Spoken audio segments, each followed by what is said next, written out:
we are going to study translation process. But before we are going to study translation process, we need to know how transcription is occurring, what is genetic code, how tRNA molecules are present in our body, right? ये सब चीजें जानना बहुत जरूरी है. और tRNA में भी what is charged tRNA, what is uncharged tRNA, ये सब जानना बहुत जरूरी है. mRNA molecules का function क्या है? It is carrying code depending on which amino acid sequence will be determined for particular peptide molecule. Understood? तो ये सब चीजें जानना बहुत जरूरी है. देखो, तीन टाइप के आरएनए पढ़ना, हम लोग तीन टाइप के आरएनए के लिए हम लोग को कुछ नॉलेज होना चाहिए. Actually mRNA and tRNA and not exactly rRNA but ribosome क्या है ये भी जानना हमारे लिए इंपॉर्टेंट है to understand how this translation process is occurring. होता क्या है कि mRNA तो न्यूक्लियस में बन के आ जाता है, उसका स्प्लाइसिंग एंड कैपिंग 5' एंड में कैपिंग हो गया है, फिर टेलिंग हो गया, ये सारा प्रोसेस हो चुका है. अब ये ट्रांसलेशन के लिए रेडी है. तो now this mRNA molecule will participate, but here cytoplasmic machinery is involved. मतलब ये न्यूक्लियर पोर से आ चुका है बाहर और यहाँ पर अभी ट्रांसलेशन के लिए रेडी है. अब साइटोप्लाज्मिक मशीनरी में क्या क्या होता है? तो it requires charged tRNA molecule, right? It requires charged tRNA molecule, जिसमें charged tRNA molecule मतलब उसमें एमिनो एसिड और कुछ एनर्जी है. अंडरस्टूड? और राइबोसोम्स भी चाहिए. ठीक है, ribosomes. If prokaryotic cell, we know that there are two different type of prokaryote, ribosomes, that is depending on in which kind of cell it is present. If it is present in prokaryotic cell, it is मतलब वो कौन सा होगा? 70S type of ribosome होगा. अगर ये ribosome eukaryotic cell का है तो it is 80S type of ribosome.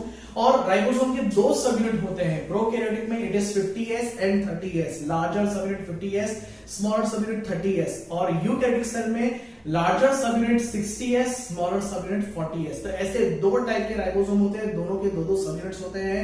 And सबका अलग अलग स्वेटबर्ग यूनिट होता है, सेडिमेंटेशन कोएफिशिएंट होता है. ठीक है, तो ये सब चीजें बहुत जानना जरूरी है. राइबोसोम में और भी क्या है? देखो, राइबोसोम यहाँ पर बहुत इंपॉर्टेंट है, तो राइबोसोम के बारे में कुछ नॉलेज होना बहुत इंपॉर्टेंट है, right?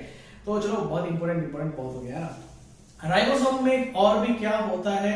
Ribosome is consisting of structural RNA molecules, right? उसमें स्ट्रक्चरल आरएनए मॉलिक्यूल्स होते हैं और कुछ 80 टाइप्स ऑफ प्रोटीन्स होते हैं जो ये पूरा कॉम्प्लेक्स बनाता है for translation process, right?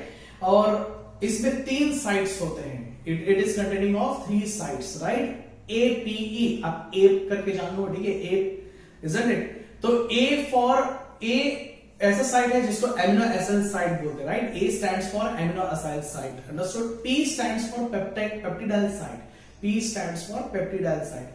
And E stands for exit. यहां से tRNA एग्जिट होता है, इसलिए E stands for exit site. तो एमिनो एसिड साइट है, A साइट है, वहां पर tRNA का एंट्री होता है ना. A always stands for entry. A हमेशा A से बिगिन होता है ना, A से अंकित सर है ना, तो उसी की वजह से A यहाँ पर tRNA एंट्री हो रहा है. ठीक है, जस्ट जोकिंग.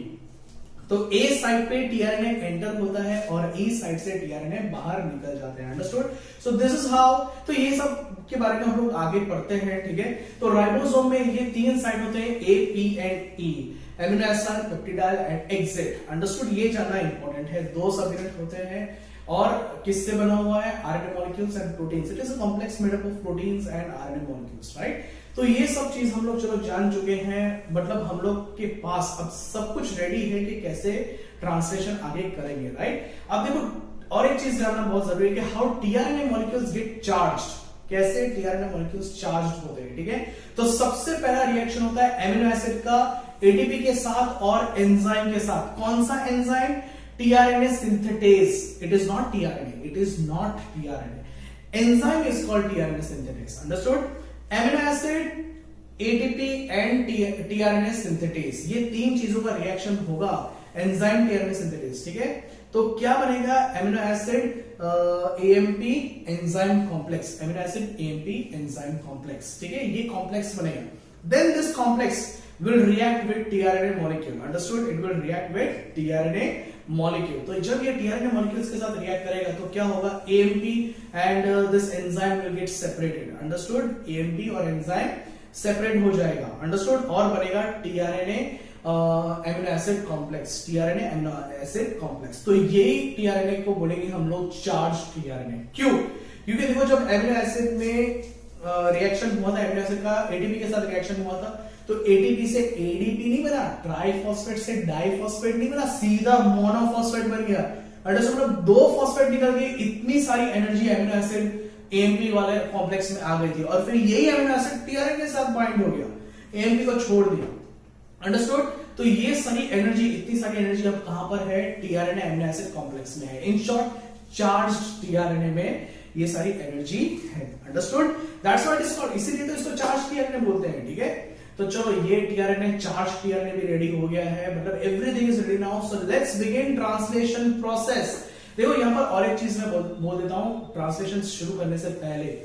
आपको जो भी मेरे वीडियोस में आपको जो भी अच्छा लगे या अच्छा ना लगे, आप सब वो सारी चीजें आप कमेंट में लिख सकते हो। अगर आप पॉजिटिव कमेंट लिखते हो तो मैं उसको पॉजिटिवली लूंगा, मैं वो चीज को बाकी सारे वीडियोस में भी अप्लाई करने का ट्राई करूंगा। अगर आप नेगेटिव कमेंट्स लिखते हो तो I will take it also positively. वो चीज अगर पॉसिबल हो, मुझे लगता है कि ये नहीं होना चाहिए, ये सही में नहीं होना चाहिए, तो I will not continue it in next videos. Understood? So आपको जो भी कमेंट देना है आप दे सकते हो, it is very cool. Ankit sir है तो आपको ये नहीं है कि चलो उनको बुरा लगेगा, right? But yes, I am expecting to get if negative comment, that negative comment should have polite words. Understood? ये तो इतना तो एक्सपेक्ट मैं करता हूं। ठीक है, तो चलो हम लोग ये टॉपिक स्टार्ट, अभी ये ट्रांसलेशन प्रोसेस स्टार्ट करते हैं। And please do right comments for videos, right? आप जितने भी वीडियोस देख रहे हो बस लाइक डिसलाइक करके, डिसलाइक तो आप करते ही नहीं हो, आपको सारे वीडियो अच्छे लगते हैं, आप बहुत अच्छे लोग हो। तो अब जो भी कमेंट आपको लिखना है please write it down, right? It means a lot to me. Okay, चलो अभी ट्रांसलेशन प्रोसेस स्टार्ट करते हैं। ट्रांसलेशन प्रोसेस बिगिन करते हैं, ठीक है, इनिशिएशन से। ठीक है, चलो इनिशिएशन कैसा होता है? तो सबसे पहले इनिशिएशन के लिए हम लोग को यहाँ पर इनिशिएशन फैक्टर्स चाहिए। जो प्रोकैरियोट्स में 3 फैक्टर्स होते हैं, जबकि यूकैरियोट्स में they are 9 factors. Understood? Prokaryotes में 3 फैक्टर्स और यूकैरियोट्स में 9 factors are required to initiate this process, translation process. Understood? तो चलो ये सारे सब कुछ सीक्वेंशियली एक के बाद एक पार्टिसिपेट करेंगे, सिंक्रोनाइजली पार्टिसिपेट करेंगे और ट्रांसलेशन इनिशिएट होगा। तो सबसे पहले ट्रांसलेशन इनिशिएट, सबसे पहली चीज यहां पर क्या होती है? सबसे पहली चीज जो होती है that is formation of complex of mRNA with smaller सब यूनिट ऑफ राइबोसोम। अंडरस्टूड? जो स्मॉलर सब यूनिट है राइबोसोम का, सपोज अगर प्रोकैरियोटिक सेल लेते हैं तो उसमें स्मॉलर सब यूनिट होता है 30S वाला, तो 30S एमआरएनए कॉम्प्लेक्स बनता है। Understood? 30S mRNA complex is forming जो सबसे पहला रिएक्शन होता है। अंडरस्टूड? इनिशिएशन में सबसे पहली चीज होता है। अगर यूकैरियोटिक सेल है तो स्मॉलर सब यूनिट कितने स्वेटबर्ग यूनिट का है? 40S। तो 40S टीआरएनए कॉम्प्लेक्स बनेगा, charge tRNA. Okay, I mean sorry, tRNA कहां से आया? 40S एमआरएनए कॉम्प्लेक्स बनेगा। Understood? It will form 40S mRNA complex. तो ये कॉम्प्लेक्स पहले बन गया। ठीक है, सबसे पहला चीज ये होगा, एमआरएनए और स्मॉलर सब यूनिट बाइंड होगा। अंडरस्टूड? फिर दूसरा क्या होगा? सबसे पहला जो टीआरएनए आएगा, obviously it is having methionine, क्योंकि पहला कोड होता है AUG, स्टार्ट कोडॉन, और उसके लिए जो एंटी कोडॉन वाला टीआरएनए आएगा उसमें एमिनो एसिड हमेशा मिथियोनिन ही आएगा, because AUG is coding for methionine amino acid. Understood? तो उसकी वजह से जो एमिनो एसिड जो टीआरएनए आएगा, it will have methionine amino acid only, और उसका एंटी कोडॉन आर्म भी UAC होगा, मतलब AUG का ही एंटी कोडॉन आर्म। अंडरस्टूड?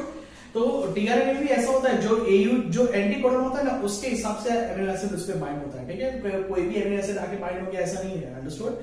तो देखो ये है, और प्रोकैरियोटिक सेल है तो मिथियोनिन कैसा होगा? फॉर्माइल मिथियोनिन होगा। ठीक है, अगर यूकैरियोटिक सेल है तो नॉन फॉर्माइलेटेड मिथियोनिन है। अंडरस्टूड? चलो जो है चार्ज टीआरएनए तो है ही। अंडरस्टूड? अब कॉन्सेप्ट क्या कॉम्प्लेक्स था? पहले प्रोकैरियोटिक सेल है 30S एमआरएनए कॉम्प्लेक्स था, यूकैरियोटिक सेल है तो 40S एमआरएनए कॉम्प्लेक्स है। अब ये बाइंड होगा चार्ज टीआरएनए मॉलिक्यूल से। अंडरस्टूड? तो बनेगा क्या? प्रोकैरियोटिक सेल है तो 30S mRNA tRNA formyl methionine वाला। अंडरस्टूड?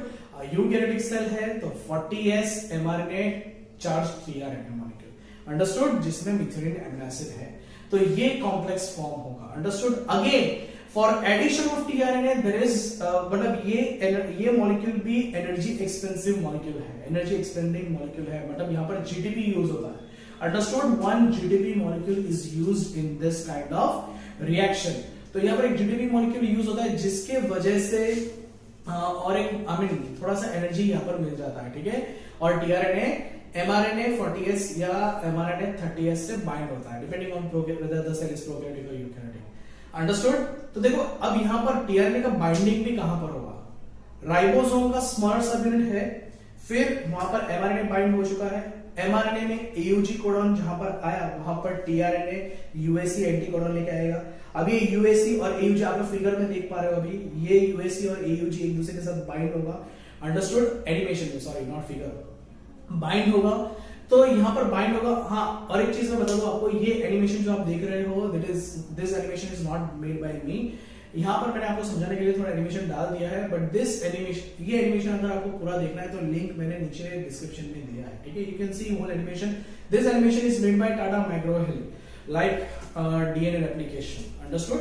तो यहाँ अब लिंक में अगर जाओगे तो लिंक में transcription, translation, post transcriptional modification, ये सारे वीडियोस आप देख सकते हो। एक ही वीडियो में सारा एनिमेशन, ये तीनों के एनिमेशन है, ठीक है। तो ये देखो यहाँ पर आप देख सकते हो कि टीआरएनए मॉलिक्यूल बाइंड हो गया।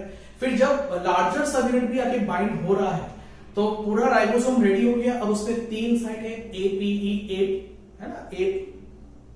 तो ए साइट में, यहां पर ए में भी 3 साइट है, A site, B site and E site. So this is about initiation of translation process. तो यहां पर ट्रांसलेशन प्रोसेस इनिशिएट हो चुका है। अंडरस्टूड। अब क्या होगा, यहां पर इलॉन्गेशन प्रोसेस होगा। अब देखो इलॉन्गेशन प्रोसेस में जो फैक्टर यूज होता है that is elongation factor. Elongation factor is required for elongation process. और यहां पर जितने टीआरएनए आएंगे उतना जीटीपी यूज होगा, because for binding of tRNA to mRNA molecule GTP is required. Understood. तो जीटीपी, हर एक टीआरएनए के लिए एक एक जीटीपी मॉलिक्यूल और इलॉन्गेशन फैक्टर्स चाहिए, ठीक है। अब एमिनो एसिड साइड में एक नया कोडॉन है, एमआरएनए का एक नया कोडॉन है। अब एमआरएनए का नया कोडॉन आप लोग देख रहे हो एनिमेशन में, नया कोडॉन रेडी हो चुका है for binding of new tRNA molecule here, है ना, कि नया टीआरएनए मॉलिक्यूल यहां पर आके बाइंड हो, उसके लिए रेडी हो चुका है यहां पर। तो अब यहां पर क्या होगा कि नया टीआरएनए आके बाइंड होगा। Understood, again at the expense of GTP molecule. For each tRNA, a GTP molecule is required for binding of each tRNA molecule to its respective mRNA molecule. तो यहाँ पर tRNA नया बाइंड हुआ, नया जो codon आया ए side पे उसके साथ बाइंड हुआ, ठीक है। अब देखो दो tRNA एक साथ में है और tRNA अपने टर्शरी स्ट्रक्चर में है। टर्शरी स्ट्रक्चर का मतलब इन्वर्टेड एल शेप में है। तो यहाँ पर दोनों पेप्टाइड जो है एक दूसरे के नजदीक आ जाएंगे, they will come in close proximity of each other. उसकी वजह से क्या होगा, यहाँ पर एक एनर्जी ड्रिवन प्रोसेस होगा। अंडरस्टूड। अब देखो चार्ज टीआरएनए है तो एनर्जी तो है ही यहाँ पर, और ऊपर से यहाँ पर और एक राइबोसोम से और एक एंजाइम मिल रहा है that is called peptidyl transferase. It is called peptidyl transferase. उसकी वजह से क्या होगा, जो दो एमिनो एसिड नजदीक में है, जो पहला एमिनो एसिड जो मिथियोनिन है, अंडरस्टूड, विच इज प्रेजेंट, जिसका टीआरएनए पी साइड में प्रेजेंट है, वो मिथियोनिन का कार्बोक्सिल ग्रुप, वो एमिनो एसिड का कार्बोक्सिल ग्रुप, और जो एमिनो एसिड ए साइड पे है उसका amine group, first amino acid का carboxyl group, second amino acid का अमाइन ग्रुप, दोनों एक दूसरे के नजदीक आके दोनों में बॉन्डिंग होगा। और यहां पर जो बॉन्ड बनेगा that is peptide bond which is driven by peptidyl transferase enzyme. It is a kind of ribozyme. Understood? Because it is part of ribosome. Understood? तो ये जो होगा तो यहां पर पहली बार पेप्टाइड बॉन्ड बना। Understood? ये पेप्टाइड बॉन्ड बना तो यहां पर डाइपेप्टाइड बन गया। अब ये एमिनो एसिड है वो अपने मिथियोनिन जो है वो अपने टीआरएनए को छोड़ देगा। Methionine will live it's tRNA molecule. तो ये टीआरएनए कैसा हो गया, अभी जो पी साइड पे था वो कैसा हो गया, यहाँ पर अनचार्ज हो गया। कैसा हो गया, अनचार्ज। क्यों? क्योंकि उसमें से एमिनो एसिड निकल गया। अब बेचारा दुखी हो गया, एमिनो एसिड नहीं है, मैं क्या करूं। तो राइबोसोम ने फिर से थोड़ा एक कोडॉन मूव हुआ, अंडरस्टूड, जिसकी वजह से वो पी साइड से ए साइड पे, अरे ई साइड पे आ गया, पी साइड से ई साइड मतलब एग्जिट। तो चलो निकलो यहां से, ऐसे करके टीआरएनए निकल गया। अंडरस्टूड। पहला टीआरएनए निकल गया जो ए साइड पे था टीआरएनए, अब वो आ गया है पी साइड पे, और ए साइड पे फिर से कोडॉन के हिसाब से नया टीआरएनए आएगा। अंडरस्टूड, मतलब जो एमआरएनए में कोडॉन है उसका एंटी कोडॉन वाला टीआरएनए आके बाइंड होगा, तो जो हिसाब से कोडॉन है उसके हिसाब से एमिनो एसिड भी यहां पर टीआरएनए में होगा। फिर से जो चीज पहला टीआरएनए और दूसरे टीआरएनए के बीच में हुई, या पहला एमिनो एसिड या दूसरा एमिनो एसिड के बीच में हुआ, वही चीज फिर से दूसरा एमिनो एसिड और तीसरा एमिनो एसिड के साथ होगा। You can C in the animation. Understood. और जो डाइपेप्टाइड है जो पी साइड वाले टीआरएनए में है वो वहां से डिटैच होकर डिसोसिएट होके वो ए साइड वाले जो एमिनो एसिड है उस पे बाइंड हो जाएगा, मतलब पेप्टाइड बॉन्ड बनेगा। तो यहाँ पर ओलिगोपेप्टाइड बन गया, मतलब 3 एमिनो एसिड वाला पेप्टाइड बन गया। अंडरस्टूड। तो ये प्रोसेस और राइबोसोम फिर से मतलब डिसलोकेट होगा। अंडरस्टूड। और ट्रांसलोकेट होगा, इट इज कॉल्ड ट्रांसलोकेशन। तो फिर से वो टीआरएनए ए साइड ई साइड पे आके, not a side, E side में आके फिर से वो निकल गया। तो ये चीज होते रहेगा जब तक स्टॉप कोडॉन नहीं आता, और पेप्टाइड जो मॉलिक्यूल है लंबा होता रहेगा जब तक स्टॉप कोडॉन नहीं आएगा। Stop codon can be AUG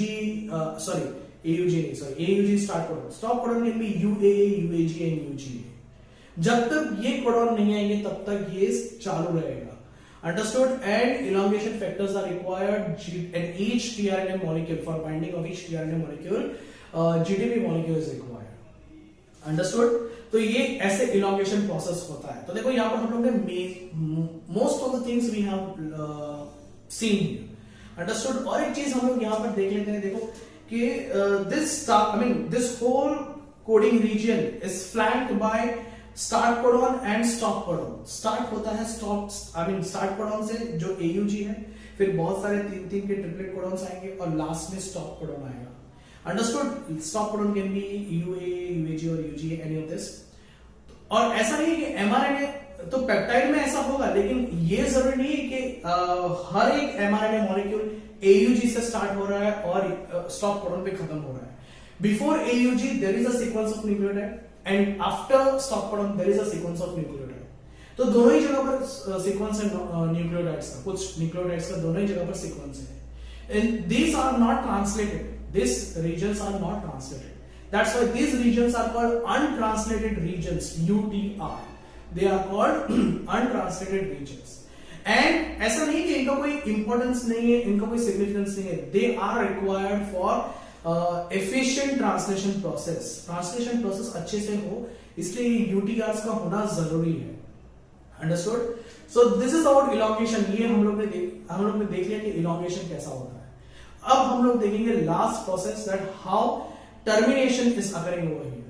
तो टर्मिनेशन के लिए देखो यहाँ पर स्टॉप कोडॉन कौन सा होता है, फिर से AUG आ गया मेरे मुंह में, UAA, UAG और UGA, any of this can be stop codon. और इनका एंटी कोडॉन वाला टीआरएनए होता ही नहीं है। There is no tRNA which is having anti codon of UAA, UGA और UAG। तो कोई एंटी टीआरएनए आके यहाँ पर बाइंड होगा ही नहीं। In fact instead of tRNA molecule here releasing factor will get bind. Understood? Here releasing factor will get bind. Again this releasing factor will get bind with codon of mRNA molecule. There is requirement of a GTP molecule. तो यहाँ पर stop करने के लिए भी GTP molecule एक चाहिए। Understood? और eukaryotic का जो releasing factor है, it is simply called ERF, eukaryotic releasing factor। और जो प्रोकैरियोट में होते हैं they are of two type, RF1 and RF2, releasing factor 1, releasing factor 2। Understood? तो इस तरीके से दोनों अलग अलग सेल में अलग अलग टाइप के रिलीजिंग फैक्टर्स होते हैं। So this about releasing factor. तो यहां पर रिलीजिंग फैक्टर जैसे बाइंड होगा, every part of this complex will dissociate from each other, ribosome, mRNA molecule, protein जो पेप्टाइड बन गया वो, tRNA molecules which are still associated with it, जो P साइट में है अभी भी। अंडरस्टूड? ये सारे एक दूसरे से डिसोसिएट हो जाएंगे और यहां पर ट्रांसलेशन प्रोसेस है खत्म हो जाएगा। And a new peptide having certain number of amino acid, having certain particular, not certain but having a particular or specific sequence of amino acid is ready। Understood? तो ये पेप्टाइड मॉलिक्यूल यहाँ पर ready हो गया है। Understood? By the process called translation। तो इस तरीके से ट्रांसलेशन प्रोसेस नहीं होता है, इस तरीके से ट्रांसलेशन प्रोसेस होता है। अगर आपको नहीं समझ में आया है, इसलिए मेरे मुंह से नहीं निकल गया, ठीक है, ये सोच रहा था मैं। अगर आपको ये नहीं समझ में आया तो आप फिर से एक बार इसको वापस देख लो। अंडरस्टूड? मैं ऐसा नहीं मेरे मुंह में आ ही रहा था, लेकिन मैं नहीं बोलूंगा कि this is one of the most important topic, क्योंकि ये one of the most important topic ये पूरा चैप्टर ही है। ये चैप्टर के सारे topic one of the most important है। हाँ, सिर्फ genetic code is most important topic of this chapter. Understood? और ये वीडियो अभी तो बोलने का कोई मतलब नहीं है कि जेनेटिक कोड और टीआरएनए पहले देख लो, बाद में ही ये वीडियो समझ में आएगा। मैंने आगे बोल भी दिया आपको, ठीक है? तो अगर नहीं बोला है तो अभी तो आपको समझ में आ ही गया, ठीक है? तो टीआरएनए मॉलिक्यूल मतलब I mean this is about translation. So good bye now for this video. Please don't forget to share and subscribe, ठीक है? आप शेयर करो जितना हो सके उतने, आपके अलग अलग स्कूल के बच्चों को शेयर करो, जो आउट ऑफ स्टेट रहते हैं उनको भी शेयर करो, इसलिए that's why I am speaking in Hindi and English. Understood? और सब्सक्राइब भी कर लो ताकि मेरे जितने नए वीडियोस आते रहे आपको नोटिफिकेशन मिलता रहे, ठीक है? Now I am not going to, अभी मैं बार बार आपके नंबर पे इसका लिंक नहीं भेजूंगा। Understood? So good bye for now, will see you in next video.